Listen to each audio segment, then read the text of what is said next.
Baik, alhamdulillah. Trik ya, yang itu.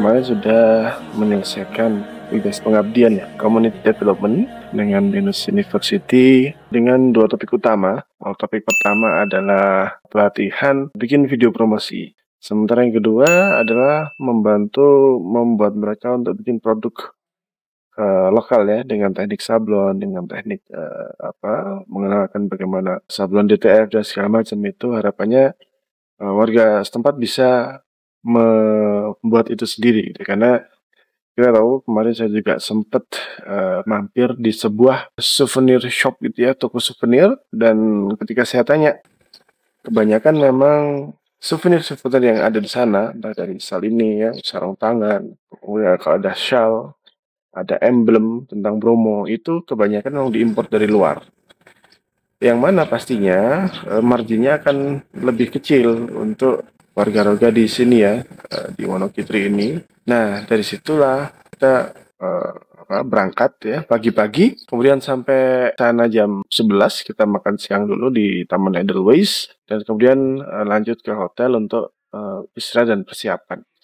Nah, menariknya adalah ketika kita membuat satu pelatihan untuk bikin video promosi, kita menggunakan aplikasi CapCut, dan dibikinlah acara itu, kemudian ada sesi prakteknya. Pada sesi praktek itu yang menarik adalah ibu-ibu bersama dengan ibu-ibu yang lainnya gitu. Sementara saya coba ngobrol dengan pemudanya di situ. Gimana, bisa nggak segala macam gitu ya. Terus memang awalnya sebelum pelatihan saya tanya dulu apakah sudah aware dengan sosial media, dan tentu saja sudah ya. Instagram, TikTok semuanya sudah tidak asing lagi gitu ya. Kemudian ketika saya tanya, gimana, bisa nggak? Udah bisa Pak, kalau editing aja gitu. Tadinya saya mau membersamai gitu ya, mulai download CapCut-nya segala macam ya. Dan ini adalah salah satu permasalahan kalau kita melakukan pengabdian ya, community development. Kalau enggak overestimate, kita underestimate. Karena saya pernah mengikuti satu pelatihan untuk media promosi juga gitu ya. Namun sebelum ke situ malah belum punya sosmed, jadi harus memberikan pelatihan untuk bikin Gmail dulu gitu ya, untuk bikin gimana caranya bikin sosmed ya. Nah, sementara ada juga yang underestimate gitu ya. Underestimate maksudnya, kayaknya belum bisa nih. Padahal sudah bisa gitu ya. Dan itu adalah kendalanya. Makanya perlu satu observasi dulu kali ya. Dan yang menarik ada teman-teman ini bilang bahwa kita sudah bisa Pak kalau video. Kita levelnya sudah bukan CapCut lagi gitu ya. Wah, bukan CapCut lagi gitu ya. Maksudnya mau ngajarin teknik kayak bunsin lah atau apa gitu ya, yang ternyata mereka seperti itu. Dan mereka juga bilang ya, tapi ya humble-nya orang di desa itu ya, kalau ditanya baru ngomong gitu ya, tapi kalau nggak ditanya ya ikut-ikut aja gitu ya. Dan mereka juga mengakui juga ya, kita malah di sini sudah ada yang dapat award editing video gitu. Oh, pasti pakai komputer ya? Iya, kita semua pakai komputer. Jadi kita levelnya harusnya bukan CapCut lagi gitu. Wah, gitu ya. Jadi yang tadinya kita mau bantu, kayaknya cahaya ke sana ya. Oke. Ini ya. Jadi yang tadinya kita mau bantu gitu ya, untuk bikin satu video, ternyata mereka sudah master jago gitu ya. Dan akhirnya ngobrolannya menjadi ke yang lain gitu ya. Terus apa yang dibutuhkan gitu ya. Ngobrol sana kemari yang sampai akhirnya kita tahu bahwa mereka sebenarnya butuh promosi gitu. Promosi apa? Promosi kita kebun-kebun banyak Pak. Kita juga, dan menariknya adalah para pemudanya itu juga tertarik untuk remaja petani atau pemuda bertani gitu ya istilahnya. Tapi mereka itu ya mentoknya itu di sana di tengkulak ya, pengepul. Jadi yang menentukan harga adalah pengepulnya, dan ya sama lah di beberapa daerah juga gitu ya, bahkan di Cihia kemarin ketika daun pisang juga bagian dari pengepul itu ya. Akhirnya kita diskusi gitu ya.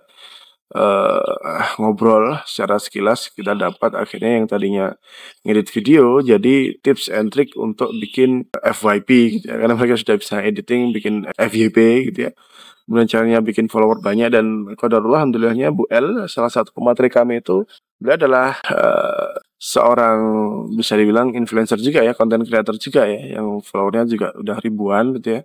Jadi beliau bisa langsung bilang ya caranya dapat endorse seperti ini, caranya dapat FYP, caranya dapat pengikut banyak segala macam itu, dan alhamdulillah itu menjadi menarik gitu ya, yang tadinya kita stuck akhirnya menjadi menarik lagi gitu. Nah, seperti yang saya bilang tadi, ini adalah salah satu permasalahan kalau kita melakukan pengabdian sebetulnya. Kalau enggak kita underestimate, itu overestimate gitu ya. Makanya kemarin tuh saya juga sekalian gitu ya, dan saya lihat ada Pak Kades sedang duduk di pinggir gitu ya. Saya itu kesempatan saya untuk menanyakan banyak hal gitu ya, sehingga ke depan kalau memang ada pengabdian lagi itu bisa sesuai gitu ya dengan apa yang dituju gitu ya. Dan sepanjang perjalanan saya menuju ke pendopo itu, saya menemui ada beberapa penduduk setempat gitu ya menggunakan sarung gitu ya, tapi pakai Superman diikat di sini gitu. Mungkin kita mengiranya itu biar anget gitu ya. Tapi yang menarik adalah di sore itu juga saya melihat ada ibu-ibu juga memakai sarung seperti itu. Dan itu saya tanyakan kepada Pak Kadesnya, apa betul buat kehangatan? Kan sekarang sudah ada jaket Pak, kenapa masih itu? Nah, menariknya adalah di sini saya menemukan hal yang baru ya. Ternyata itu adalah tradisi. Dan ketika saya tanya lebih lanjut lagi, apakah itu punya makna Pak? Pak Arya menjelaskan lagi ya, mau ada Mas itu. Dan belum menjelaskan, kalau diikatnya, kemudian sarungnya itu dipinggirkan ke kiri gitu ya. Jadi kayak bayangkan Anda bikin pakai sarung, pakai Supermanan kayak kita waktu kecil dulu. Kemudian sayapnya itu dibalik ke sini, jadi ikatannya di sebelah kanan gitu. Nah, kalau yang pakai seperti itu biasanya masih lajang. Dan ini konteksnya ke perempuan ya, masih gadis gitu ya. Kemudian kalau namanya sewek, mereka menyebutnya sewek sebenarnya. Kalau seweknya itu ada di belakang, itu berarti sudah berkeluarga atau sudah punya pasangan dalam konteks ini ya. Dan kemudian kalau di pinggir ke kanan, itu berarti sudah berpisah. Ya, seperti itu. Dan kalau ke depan itu biasanya masih anak-anak belum dewasa seperti itu. Dan ini menarik bagi saya karena saya pikir ini bisa nyambung sama gagasan saya yang di CHA dulu ya, bagaimana locally useful, globally meaningful. Kita meng-create satu produk kreatif lokal yang based on kebutuhan lokal. Jadi kalau produk itu ada, bahkan orang lokal pun itu juga pakai gitu, dibutuhkan. Dan kalau orang luar datang itu menjadi satu cerita kekhasan yang bisa mereka bawa pulang sebagai souvenir. Jadi tidak lagi semua tempat itu sebenarnya ya kaos Bromo, kaos Coban Rondo, kaos apa, kaos. Tapi ada sesuatu yang betul-betul khas gitu ya. Nah, dari sini kemudian saya coba cari tahu lagi gitu. Karena awalnya saya berpikir kalau memang itu menjadi satu kebutuhan, kenapa kita nggak mendesain ya, teman-teman fashion mungkin bisa mendesain sewek itu memang dari awalnya itu adalah sewek, bukan sarung gitu. Bisa dibayangkan ya. Jadi kalau yang dipakai sewek sekarang itu kan sarung. Tapi bagaimana kalau kita betul-betul mendesain sebuah sewek yang mungkin itu bisa sangat disesuaikan dengan kebutuhan orang-orang lokal. Seperti apa contohnya? Mungkin misalkan bagaimana kalau dengan penelitian yang lebih lanjut lagi, kita bisa menemukan bahwa oh ibu-ibu di sini, karena itu dipakai ibu-ibu ya. Oh ibu-ibu di sini itu selalu membawa sesuatu misalkan, atau selalu mengumpulkan bunga, selalu membawa ini, membawa pisau misalkan, atau membawa yang lainnya. Dan itu menjadi sewek yang multifungsi, tidak hanya untuk menutupi, tapi juga mungkin punya kantong-kantong kecil yang dia multifungsi. Misalkan saya lihat kemarin ya, ibu-ibu juga membawa kayu. Bagaimana kalau itu juga bisa difungsikan untuk sebagai landasan punggung biar tidak cedera untuk membawa kayu. Atau bagaimana jika memang ibu-ibunya suka berkebun ya, itu menjadi satu tempat di mana bisa menyisipkan belati atau pisau tertentu gitu ya. Dan ketika dibuka resletingnya dia bisa lebih menjadi jas hujan mungkin dan sebagainya. Itu adalah satu potensi eksplorasi yang penting gitu. Karena yang penting di sini adalah saya tanya itu ya.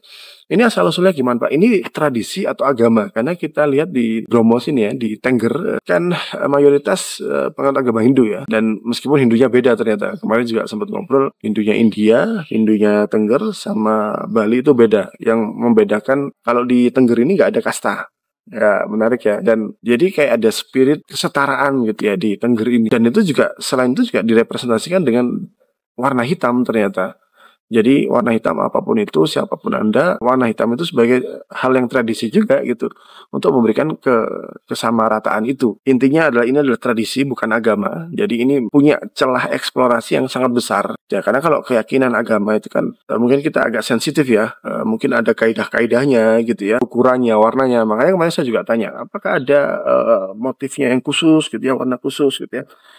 Kalau dari Pak Arya bilang ada motif atau bahan ya, dasem gitu ya. Jadi intinya kalau motif itu tidak ada. Karena di akhir sesi kita mau salam-salaman pamit itu, Pak Andi yang membuat workshop untuk bikin sablon itu kan beliau menyablon gambar Gunung Bromo gitu ya. Kemudian saya berpikir, boleh nggak sewe itu dibuat gambarnya itu bukan batik atau sesuatu yang ada di sarung itu. Kalau sarung kan motifnya itu ya geometris garis gitu ya atau agak kebatik-batikan gitu, yang monoton itu. Nah saya tanya itu boleh nggak motifnya ganti lain, gambar Bromo mungkin segala macam itu, mungkin sarungnya tretan Muslim bisa masuk gitu ya ke sana, karena di sini sarungnya itu bukan untuk ibadah sholat, jadi fungsinya beda. Kalau untuk ibadah sholat jangan mencuri perhatian ya, jangan gambar-gambar gitu ya. Dan sebagaimana sarungnya tretan Muslim ya memang didesain untuk keseharian, karena orang Madura itu sholat nggak sholat itu kesehariannya pakai sarung gitu ya. Bahkan ternyata Muslimnya di podcastnya Ustadz Felix ya bilang, ketika saya ke Jakarta saya malah heran kok orang-orang nggak pakai sarung gitu ya. Itu kan perspektif yang berbeda. Jadi intinya di situ sarung itu ada yang memang untuk keseharian kayak di Madura yang disampaikan oleh Tretan Muslim itu. Nah kalau di sini sarungnya itu untuk sewa itu. Jadi ada celah eksplorasinya. Nah cuman menariknya ketika saya tanya lebih lanjut, boleh nggak itu diganti gambar lain gitu ya. Nah, saya lihat sepertinya memang belum ada kebakuan di sini. Pak Arya juga bilang sebetulnya tidak ada, tapi marwahnya itu ya secara itu akan lebih terhormat. Lebih itu kalau dia itu batik gitu, formal gitu, bukan hal yang tiba-tiba ada Hatsune Miku atau Naruto gitu ya di situ. Jadi seperti itu. Nah, ketika saya tanya lagi, kalau di Tengger ini sudah ada motif batik khasnya belum ya? Dan yang menariknya, kabar gembira buat teman-teman yang ngulik batik, apalagi desainer batik di Tengger belum ada motif khususnya yang di sini ya, di Wonogiri ya. Kalau yang lain mungkin mau dikoreksi. Belum ada motif batiknya. Saya gali terus lagi itu. Berarti masih bisa Pak ya kalau misalkan ada pengabdian untuk merumuskan motif batik itu. Beliau sangat terbuka sekali ternyata. Dan bahkan beliau menceritakan, ya mas kalau misalkan ada gitu yang bikin batiknya kemudian merepresentasikan kekayaan alam, hasil buminya kan ada kentang, kubis, kemudian bawang. Nah, sudah mulai kebayangkan gambarnya batik seperti apa gitu ya. Dalam hati saya langsung ingat 3 level of culture gitu ya dari profesor saya, ada outer, middle, inner gitu ya. Makanya saya langsung tanya, kalau hal lain ada nggak Pak ya yang bisa menjadi argumentasi dalam merancang batik itu. Dan saya tanya, kalau falsafah hidupnya orang Tengger itu seperti apa Pak ya. Dan mungkin nggak tahu apakah beliau belum siap dengan pertanyaan itu atau pertanyaan itu jawabannya akan terlalu panjang atau terlalu dalam gitu. Tapi menariknya dia langsung menunjukkan langit-langit pendopo yang memang sejak awal saya masuk itu unik gitu ya. Uniknya itu memang kayak gunung tapi terbalik gitu ya. Kalau gunung kan mendaki itu ke atas ya, itu kayak konturnya itu kayak mendaki tapi semakin masuk ke bawah tapi kebalik ke atas gitu. Gimana ada, jadi kita bisa lihat di situ ada terasiringnya gitu, ada bentukannya. Oh ya berarti bisa jadi ada bromonya nih atau kontur lengkungan gunungnya gitu ya. Dari situ kan kita bisa kebayang ada hasil bumi itu, kemudian ada segi topologinya. Terus saya langsung connect ya yang sudah dibicarakan tadi bahwa ada spirit kebersamaan itu ya, bahwa setara gitu ya, dan warna hitam gitu ya. Kita diskusi dengan bedanya Hindu Bali sama Hindu Tengger, juga menemukan juga ada warna kuning untuk sesepuhnya gitu ya. Itu warna kuning itu menunjukkan value. Makanya kalau kita lihat di pendopo kemarin itu warna khasnya itu adalah hitam dan kuning emas itu. Nah itu bisa menjadi satu pendekatan lagi. Jadi kita bisa bayangkan ada motif-motif yang merepresentasikan kekayaan alam. Jadi kalau teman-teman nguliknya batik itu bisa menjadi satu potensi gitu ya, untuk kita bisa membantu warga sini untuk memiliki produk khasnya, locally useful, globally meaningful.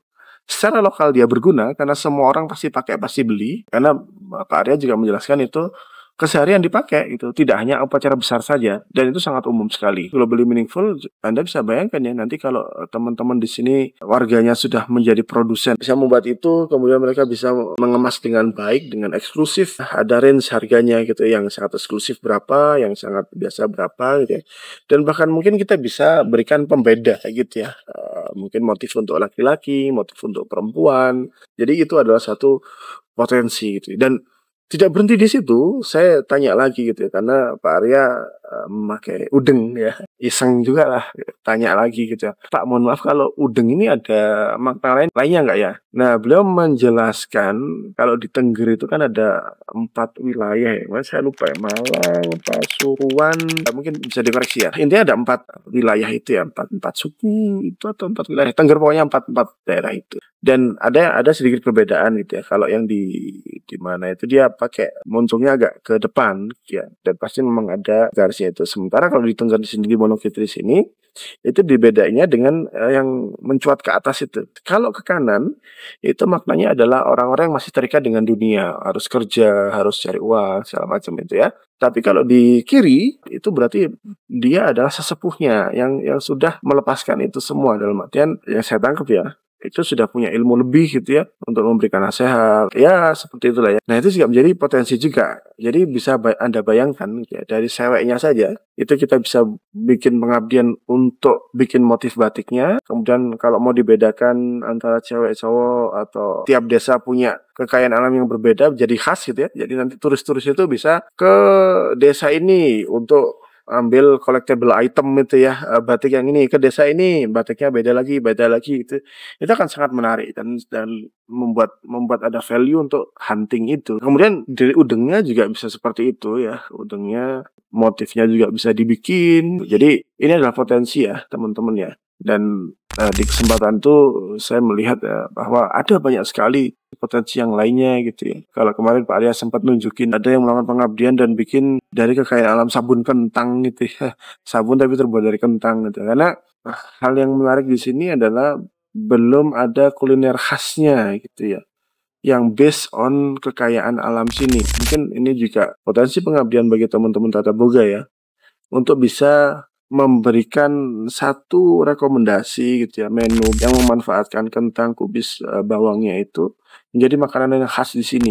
Atau kalau teman-teman dari agrobisnis, teknik pangan bisa membuat makanan-makanan olahan berbase dari 3 hasil bumi itu, yang mana bisa lebih tahan lama mungkin, sehingga warga itu kita berikan sharing ya, ilmu yang kita dapatkan untuk bisa menyadari kekayaan alam mereka, kemudian menjadikannya sesuatu yang punya nilai jual. Harapannya community development-nya menjadi circular economy. Bahan-bahan mereka ada di situ, mereka bisa bikin sendiri, ambil sendiri, bikin di situ. Jadi mereka tidak tergantung, tidak harus import shawl, import tudung ini gitu ya, import segala macam, sehingga itu akan menjadi penggerak ekonomi. Dengan ini ya, saya harap itu bisa menjadi ilmu yang bisa di-sharing dan teman-teman bisa mulai bikin ide-ide yang menarik. Karena kalau kita sebagai akademisi ya, privilege kita adalah kita alhamdulillah punya akses untuk melihat dunia lebih luas gitu ya, dengan baca jurnal-jurnal, dengan berkolaborasi dengan prodi lain gitu, yang mana jadi kebermanfaatan aja ya, tidak hanya melulu untuk profit,